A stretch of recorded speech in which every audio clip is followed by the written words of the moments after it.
You know the town, the one just over the county line. The one with the good Chinese restaurant and the movie theater that smells of popcorn. Good smell. Good people. My stake in the town, a business, a building. That is when I finish paying off the mortgage in 15 years. I assume I'll be around in 15 years. That's something you have to assume, or else there's no point in assuming.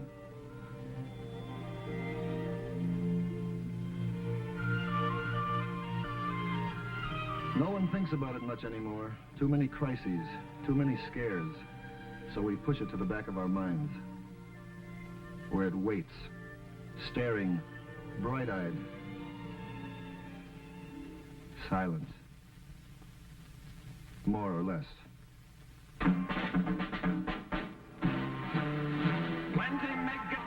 Number of family fallout shelters planned or begun in our town in the last 2 years, 189. Number completed, 5.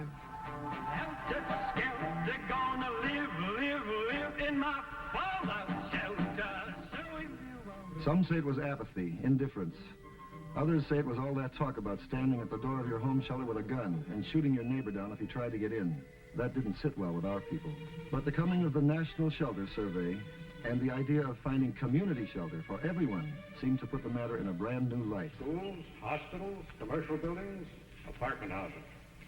168 potential community shelters which could accommodate our entire population, plus any additional shoppers or workers who might be in the area during an attack. The hypothesis then, Mr. Mayor, is a nuclear attack. William Albemarle Groves, senior member of our Common Council, and one of the town's most trusted and respected citizens. That is the hypothesis, Mr. Groves. Unlikely, but possible from a military point of view. Your job depends upon accepting that as a premise, does it not? Dennis J. Allen, our Civil Defense Director. Shall we continue, gentlemen? By all means.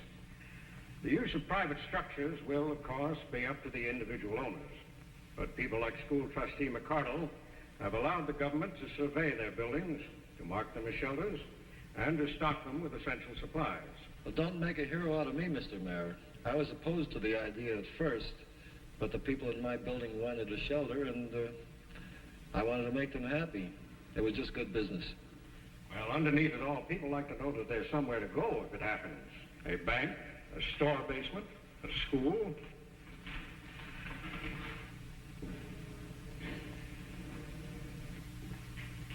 Why a school? They're located where people live. They're usually the most substantial buildings in the neighborhood. And the children are there during most of the daylight hours. That's a quarter of your population to begin with. Our 8 school buildings could protect 5,000 people from nuclear fallout. At what cost, Mr. Mayor? For Jackson High, virtually nothing. For Grammar School 2, additional ventilation at a cost of $5 per person sheltered. For Grammar Schools 1, 3, 4, 5, and 6, modifications at a cost of $40 per person sheltered. For Grammar School 7, now under construction, an additional cost of $35,000. Total cost of all modifications combined, $163,125.11. To be paid by whom? By the people, naturally. Will the doors of these shelters be thrown open to everyone? The schools always did belong to everyone.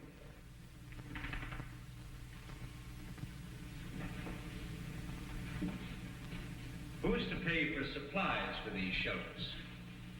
All stocked by the federal government. Food, water, medicine, radiation measuring instruments. Yes. Who guards these supplies against vandalism? Who administers the shelters, conducts shelter drills, trains the people in medical aid and in the use of these radiological gadgets? Well, those things can be worked out. Or dropped entirely, Mr. Mayor. Not only is this not a matter for the schools, but in times like these, I can think of no more futile, negativistic approach than burrowing into the ground, and at these staggering costs. We can raise the money. And do without furniture, books, A cafeteria for Grammar School 2. More teachers for Grammar Schools 3 and 5, where we already have more than 40 pupils in a class. We want them to be 40 live pupils. I want them to be 40 live pupils, too. But I deny the issue is survival. Because for the first time in human affairs, to kill is to be killed, and to let live is to live. An uneasy balance, to be sure, but the beginnings of peace. Now, if we're going to spend our money, let's spend it bolstering peace. Best fallout protection we have. We all believe in working for peace, but that doesn't mean we can't take reasonable measures for defense. What is a reasonable defense against total destruction? Tell me what will be left for those people when they come up out of their holes. Shall we begin with life?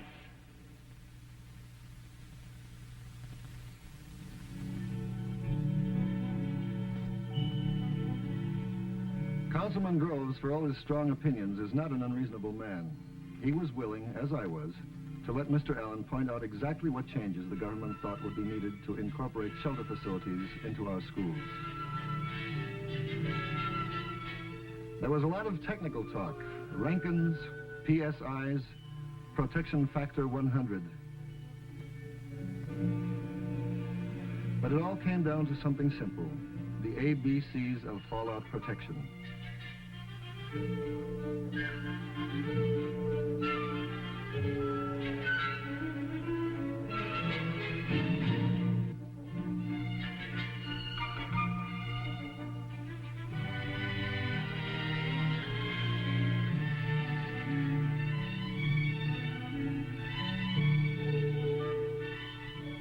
The walls and ceilings have to be thick enough to withstand deadly amounts of radiation. And if they're not, you make them thicker. And when all is done and you're protected by thick basement walls, you have to breathe, which means a system of ventilation.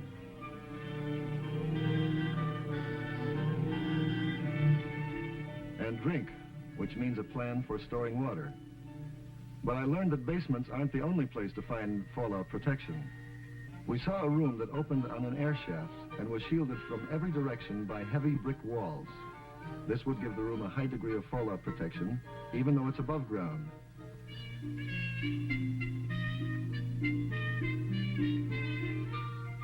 Rooms like this, and windowless rooms in the core of a building, can increase the shelter capacity quite a good deal. God grant they never have to be used.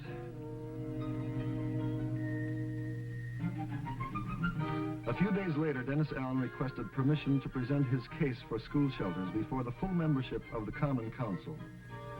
He elected to do so by showing us films that arrived from Paducah, Kentucky. The Concord School had basement windows just below ground level. The windows had to be shielded. A local contractor donated cement blocks. The men of the town laid the blocks and shoveled earth between the blocks and the building foundation.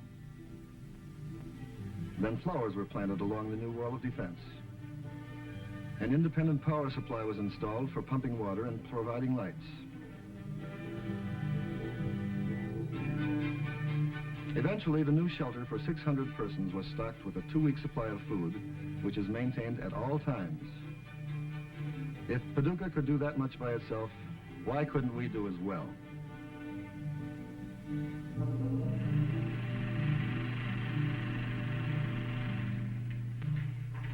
Well, gentlemen, what's your opinion?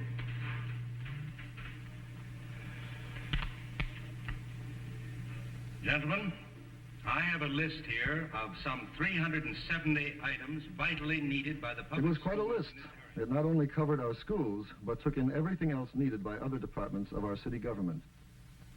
And it was obvious that, in his opinion, all these needs were more immediate and far more urgent than fallout protection. And so it went for 45 costly minutes before he moved that the council table the motion, put the proposal aside, at least for the time being, which in this case could mean forever. The count, 2-4, 3 against any immediate consideration of putting shelter in our schools.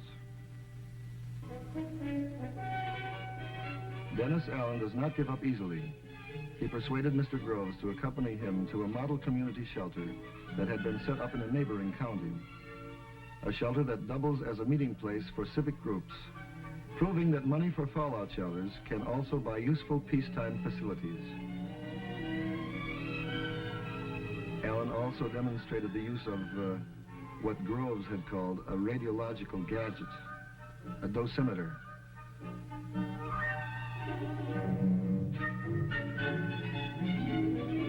Then showed him the supplies provided by the federal government.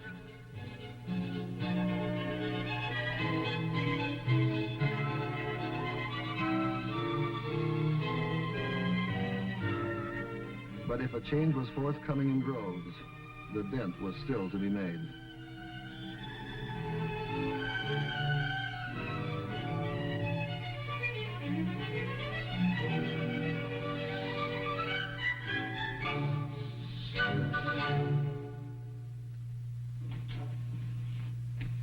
Thank you. Well, I'm sorry Mr. McCardle's out to lunch, but I'm sure I can help you. I'm flying to Capital City next Monday. I want to pick up some travel insurance. Certainly. That's Monday the 22nd. Yes. Mm-hmm. Round trip ticket? Yes. Now, who do you want as a beneficiary on this? Mrs. Alice Groves, 29 Cedar Lane. Mm-hmm. And second beneficiary? Holly Groves, age 12. Mm-hmm. Now, how much insurance do you want? Well, I should think about 500. Hello, Bill. Oh, George. I'll take over, Freddie. Fine. Thank you.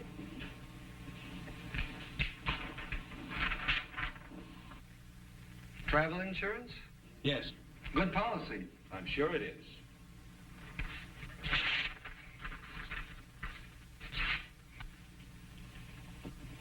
Why did you do that?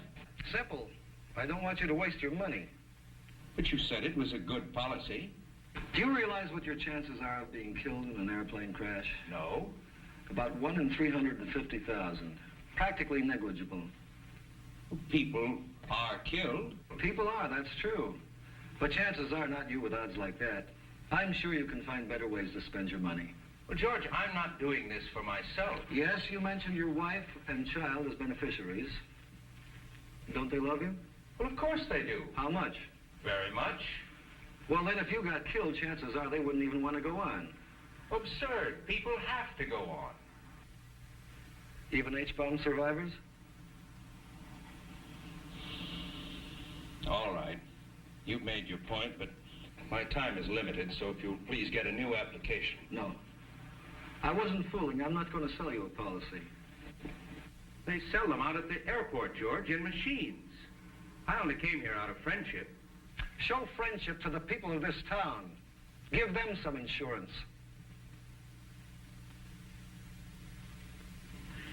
Did you know chickens and eggs are highly resistant to radiation? No. Very interesting. You're not thinking of building a shelter. Certainly not. You know my feelings on that subject. Yes. As if man could bury his head in the ground and hide from responsibility. Some people have different ideas of responsibility. Yes, I'm familiar with the wide variations that exist in that area. Mrs. Wakeman told me they're putting a shelter in her apartment house. If they want to build shelters in their homes, that's fine with me. But why a school? A place for enlightenment should suddenly become a center for war preparations. I'll tell you why. If we had a shelter and something happened while Holly was in school, do you think I could stay in the shelter? Not knowing what was happening to my child, whether or not she was protected, I would run to that school to be with her. And nobody could stop me, Bill. Nobody.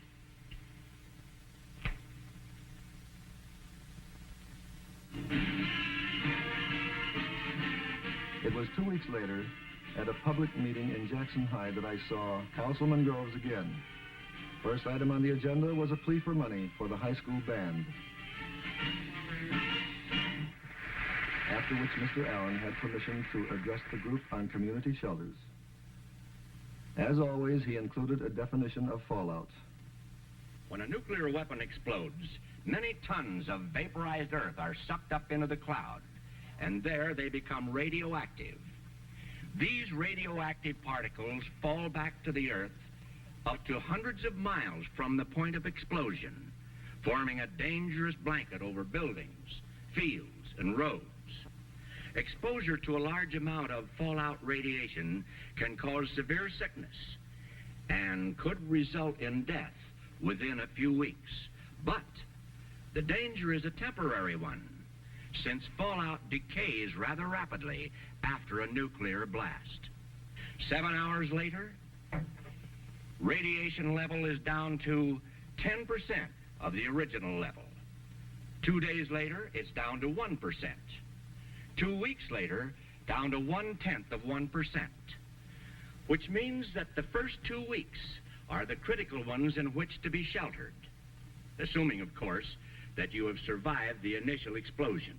Question. Yes? How far do you have to be from the blast to live through it? Well, let's take a 20 megaton surface burst. You would have a good chance of surviving if you were more than 12 miles from the point of detonation, provided you knew what to do. Well, what do you do? A number of things. The first sign of a nuclear explosion is a blinding flash of light. That means about 3 seconds before the heat or thermal wave. During those few seconds, you should try to get away from windows and behind something solid.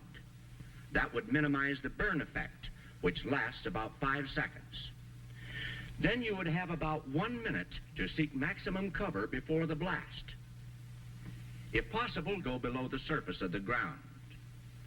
After the blast is over, the fallout will not begin for at least 30 minutes. Time to reach a shelter where you can remain for several days. How do you know when to come out? In a private shelter, you'd be notified by radio announcement. In a mass or community shelter, the director would tell you when it's safe to come out. Who's he? He's the man in charge of the shelter. He'd be somebody in your neighborhood with leadership experience. Suppose the director doesn't get to the shelter in time. There's a regular chain of succession. That's all worked out in advance by the community. What if I'm in one shelter and my husband's in another? Is there some way we could communicate? Are you sure he'd want to, Harriet? There would be regular radio broadcasts with news of survivors and outside conditions. If we're going to have community shelters, why are they still pushing family shelters? Or do I just have an old pamphlet? The family shelters are still the best answer for people on farms or in other isolated areas. And if the people in the cities and towns want extra protection at home, we certainly don't discourage them. What happens when you come out of the shelter? Is there anything left outside? The fact that you've survived the initial blast will mean that a great deal remains outside. There'll be decontamination teams trained to clear necessary surface areas, such as stores where food supplies exist. Will the food be safe to eat? Most of it, yes. Canned foods and packaged foods are safe if the outside containers are washed. Fruits and vegetables can be eaten if they're washed and peeled. And meat that's been covered is fine if it hasn't been spoiled by lack of refrigeration. Can you drink the water outside? Water from most underground sources. Water that's been in pipes or tanks is fine. As for rivers and streams and lakes, normal flow and settling will get rid of most of the contamination within a few days. May I say a word, sir? Yes. I've been sitting here for 15 minutes listening to you, and I'm appalled that you would lull these people into a false sense of security. I wasn't aware of any lulling. Why, you gave me the impression that we would be safe in these so-called community shelters. Safe from fallout, yes. Is it not a fact that blast and fire are by far the most deadly of all thermonuclear effects? And that when the bomb hits, our homes will be pulverized? That would happen within a few miles of the burst, in a direct target area. I'm speaking of places where there are survivors. Do you mean to imply imply that we would not be a direct target area? I don't know whether we would or whether we wouldn't. Not a direct target area with our up-to-date chemical plant and our modern county airport only 2 miles away? I can tell you from reliable sources that the enemy wouldn't have enough weapons to hit every plant and every population center in the United States. And I say we're a prime target area, sir, and that nothing can save us. You're making a lot of assumptions, sir. I'd like to point out that... May I have your attention, please? Please, may I have your attention?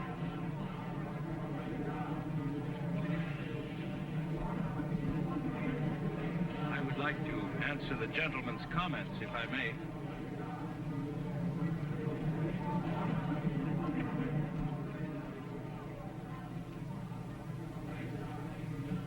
Sir, your remarks are familiar to me. I have thought them myself. I have felt them myself. The feeling of futility, of doom. And I have felt the opposite, too. The sureness that it could never happen.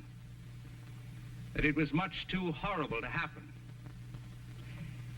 Then one day, realized that these two apparently opposite views had much in common. Both led to complete inaction. Both allowed me the leisure of doing nothing of my unique predicament as a 20th century man. I had faced two possibilities: world peace and world destruction. I was notably reluctant to face the third, the possibility of a nuclear war in which some will survive. The most difficult of all to face because it requires intense preparation, sacrifice, money, for a day we hope will never come. If it doesn't, and the world is spared, who will care how much these things have cost? If it comes, and we are ready, then whatever we have spent beforehand will be cheap. You might say a form of insurance. Ladies and gentlemen, I ask your assistance in financing the construction of shelters in our public schools.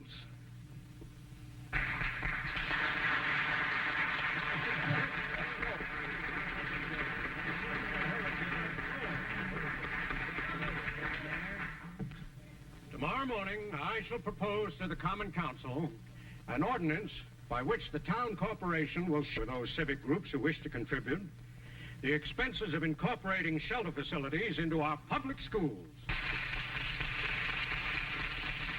Chain reactions are easier to start than to stop. Within a few days, plans were drawn up for a shelter in Grammar School 2, a shelter that doubled as a badly needed cafeteria. While other schools, work has begun to raise shielding to minimum protective levels. And it wasn't just schools. It was many buildings, public and private. In some, much work remains to be done, and will be done, because people have started to care. Like these doctors and nurses who have begun to give self-care medical lectures to housewives and businessmen, vital knowledge for shelter living. And the radio hams who came forth with the skill and equipment needed for emergency broadcasts in case of attack. Community action, no telling where it'll end.